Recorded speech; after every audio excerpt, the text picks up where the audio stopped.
আয়োজকরা জানান, তরুণ সমাজকে ইতিবাচক ও সৃজনশীল কর্মকাণ্ডে সম্পৃক্ত করতেই এই মেহেদি উৎসবের আয়োজন। বিস্তারিত জানাতে যুক্ত আছেন সোহান মাহমুদ।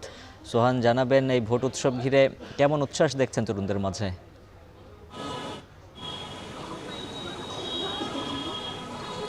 উজ্জ্বল, ইতিমধ্যেই ত্রয়োদশ সংসদ নির্বাচনের প্রচারণা শেষ হয়েছে।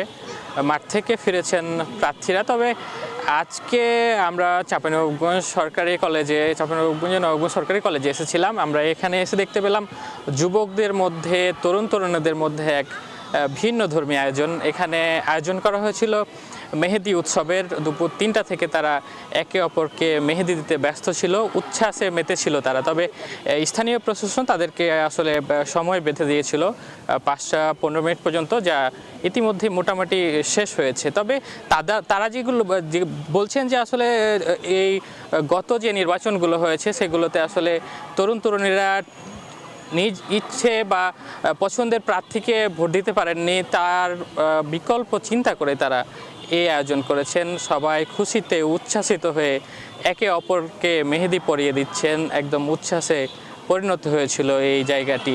এখন অনেকটাই বলা যায় এই উচ্ছ্বাস শেষ হয়েছে। তারা বলছেন আসলে উচ্ছ্বাসে মেতে তারা নিজের পছন্দের প্রার্থীকে ভোট দিবেন, যেন এই চাঁপাইনবাবগঞ্জের আরও উন্নয়ন হয়। এই চাঁপাইনবাবগঞ্জের উন্নয়নের দিক নির্দেশনা যারা নতুন যুবকদের কর্মসংস্থান করবেন তাদেরকে তারা ভোট দিতে চান। উজ্জ্বল, এই ছিল আমার কাছে চাঁপাইনবাবগঞ্জের নবাবগঞ্জ সরকারি কলেজ থেকে সবশেষ।